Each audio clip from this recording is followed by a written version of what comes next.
नमस्कार प्रिय दर्शकों, आप देख रहे हैं ज्योतिष मंत्र। प्रिय दर्शकों, शिवरात्रि के महापर्व पर गुरु गोरखनाथ जी का ये मंत्र शिवालय में अथवा घर में या फिर जहां भी आपकी व्यवस्था बने वहां बैठकर इसका जप कीजिए तो अनेकों अनेक लाभ इस मंत्र से मिलते हैं। कहा जाता है कोई भी कार्य इस मंत्र से हो सकता है। खासकर समस्याओं का निदान, चाहे वो दैही हो, दैविक हो, भौतिक हो, यानी शरीर को लगी हो या फिर भूत प्रेत बाधा हो या फिर समाज से किसी प्रकार की परेशानी हो रही है, मान सम्मान को ठेस लग रही है, कोर्ट कचहरी का मामला चल रहा है या फिर बीमारियां लगी हुई है या फिर कर्ज में फंस गए हैं। कहने का अभिप्राय किसी भी प्रकार की समस्या में आप फंस गए हैं तो उसका निराकरण गुरु गोरखनाथ जी के इस मंत्र से हो जाता है। यहां तक कि इस मंत्र से आप झाड़ा लगा सकते हैं, भभूत दे सकते हैं। गुरु गोरखनाथ जी का यह तांत्रिक मंत्र प्रयोग है। शिवरात्रि के दिन इस मंत्र का विधान किया जाए तो उसी दिन यह मंत्र पूर्ण रूप से जागृत होकर आपके लिए कार्य करता है। अब इस मंत्र का विधान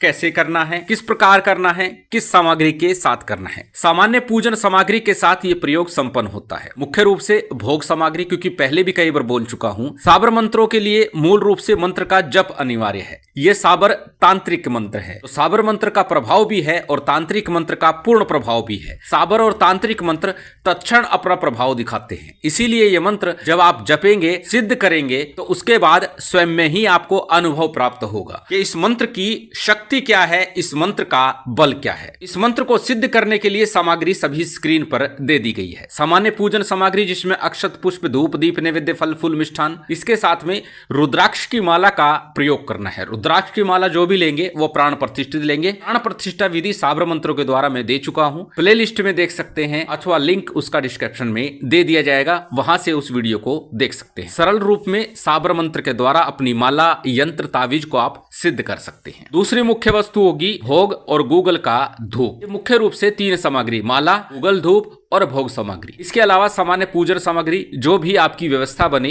वो लेकर के इस प्रयोग को आप आरंभ कर सकते हैं। शिवरात्रि के दिन कर सकते हैं। शिवरात्रि पर यदि चूक जाते हैं, नहीं कर पाते तो किसी भी सिद्धि योग जिसमें अमृत सिद्धि योग हो, गुरुपुख, रविपुख योग हो, होली हो, दीपावली हो, ग्रहण काल हो, कभी भी इस मंत्र का विधान किया जा सकता है। 1 दिवस के विधान के साथ ये मंत्र सिद्ध हो जाता है और मंत्र भी ज्यादा विस्तारित नहीं है, छोटा ही मंत्र है। उसे आप सरलता से कर भी लेंगे, अगर कर नहीं पाते तो सुन भी लेंगे तो भी इस मंत्र का प्रभाव होता है। क्योंकि तांत्रिक मंत्र है, तांत्रिक मंत्रों में शब्दों का चयन कुछ इस प्रकार से किया जाता है कि उस मंत्र को सुनने मात्र से भी लाभ प्राप्त हो जाता है। तो अब कैसे करना है इस मंत्र का? शिवरात्रि के दिन करें या अन्य किसी सिद्ध योग में करें? उत्तम तो होगा शिवालय में ही जाकर इस मंत्र का विधान करें, अन्यथा घर में उत्तर अथवा पूर्व मुख होकर के बैठ जाइएगा। अपने सामने पीले रंग का वस्त्र बिछा लीजिए, उसके ऊपर भगवान शिव का, गुरु गोरखनाथ जी का, नवनाथ का, किसी का भी चित्र स्थापित कर लीजिएगा। क्योंकि गुरु गोरखनाथ जी को भगवान शिव का ही स्वरूप माना जाता है, इसलिए भगवान शिव का चित्र भी लगा सकते हैं। नवनाथ है वो भी भगवान शिव के ही अंश माने जाते हैं, इसलिए नवनाथ का चित्र भी लगा सकते हैं। कहने का अभिप्राय नाथ संप्रदाय के किसी भी संत का चित्र लगा लीजिए अथवा भगवान शिव का चित्र लगा लीजिए। अग्नि प्रज्वलित कर लीजिए, अग्नि के ऊपर गूगल का धुआं चलता रहे। सबसे पहले थोड़ा शुद्धि आचमन कीजिएगा, उसके बाद में दीप प्रज्वलित कीजिएगा। उत्तम होगा गाय के शुद्ध देसी घी का दीपक लगाएं। व्यवस्था नहीं बन रही तो फिर आप तिल तेल का प्रयोग कर सकते हैं, उसमें भी कोई दिक्कत नहीं है। दीप प्रज्वलित करने के बाद संकल्प लीजिएगा कि सभी समस्याओं की निवृत्ति के लिए गुरु गोरखनाथ जी, नवनाथ की कृपा प्राप्ति के लिए आप इस मंत्र का प्रयोग कर रहे हैं। क्योंकि ये मंत्र हर प्रकार की समस्या का निदान करता है, चाहे वो कैसी भी समस्या हो, वात पित्त कफ की हो, शरीर की हो, भूत प्रेत बाधा हो, तंत्र बाधा हो, किया कराया हो, बंधन में हो, कैसा भी प्रयोग किया गया हो, सबको काटने का कार्य ये मंत्र कर देता है। तो संकल्प में आपको यही बोलना है कि सर्व प्रकार की समस्या के निराकरण के लिए और गुरु गोरखनाथ जी की कृपा के लिए आप इस मंत्र का जप कर रहे हैं। संकल्प के उपरांत संकल्प के लिए लिया गया अक्षत पुष्प जल किसी थाली प्लेट में अथवा दीपक के सम्मुख छोड़ दीजिएगा। संकल्प के बाद में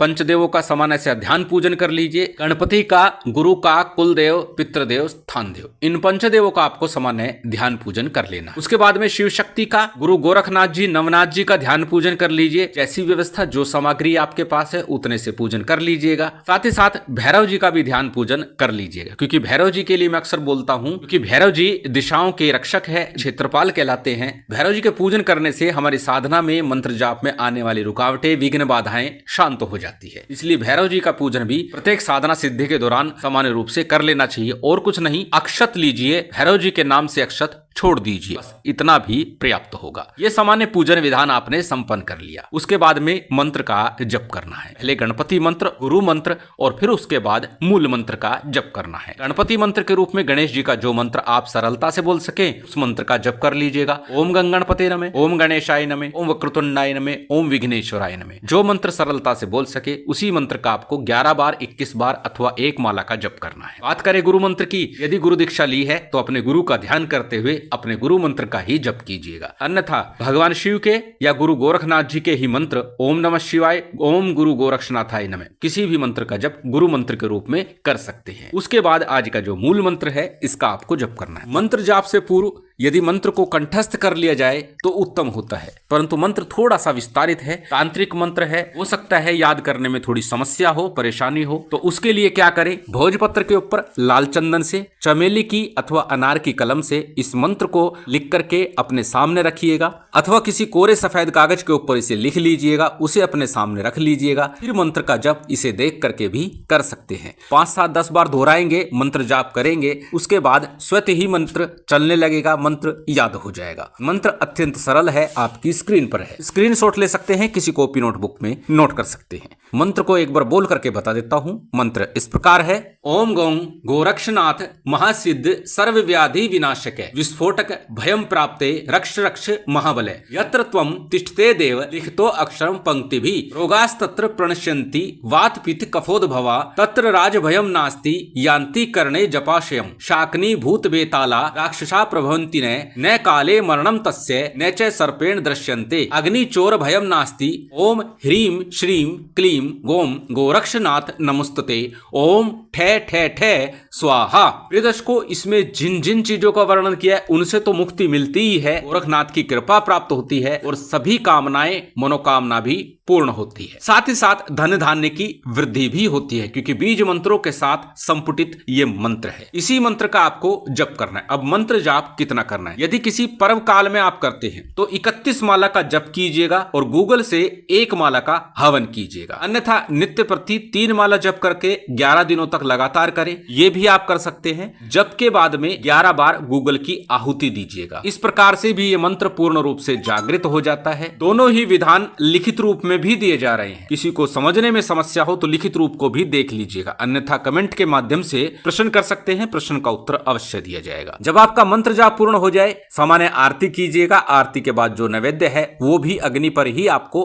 समर्पित करना है। जलाचमन कराना है, क्षमा प्रार्थना करनी है, आसन को प्रणाम करना है और फिर साधना प्रयोग से उठ जाना है। जब आपका मंत्र जाप साधना पूर्ण हो गई, उसके बाद इसका प्रयोग कैसे करना है, मैंने जैसे कहा सामान्य रूप से इसका जप करते हैं तो भी लाभ मिलता है। जल को अभिमंत्रित करके रोगी को पिलाते हैं, उससे उसको लाभ मिलेगा। भभूत को अभिमंत्रित करके उसके मस्तक पर, कंठ पर, हृदय पर उसको तिलक करते हैं और साथ ही साथ जल में घोलकर पिलाते हैं तो भी उसको लाभ मिलेगा, चाहे बीमारी समस्या कैसी भी हो। इसके साथ साथ मोरपंखी से झाड़ा भी लगा सकते हैं अथवा चाकू के माध्यम से भी झाड़ा लगा सकते हैं। मंत्र एक है, प्रयोग अनेकों अनेक है, समस्याओं का निदान सभी का किया जा सकता है। अत्यंत प्रभावी गुरु गोरखनाथ जी का ये मंत्र प्रयोग है। शिव शक्ति की विशेष कृपा आप सभी को प्राप्त हो, यही कामना है। उम्मीद करता हूं आज की ये जानकारी, ये वीडियो आपको अच्छी लगी होगी। यदि अच्छी लगी हो तो कृपया लाइक कीजिएगा, शेयर कीजिएगा। यदि चैनल पर नए हैं तो सब्सक्राइब कर बेल आइकन बटन दबा दीजिएगा। जय माता दी, जय श्री राम।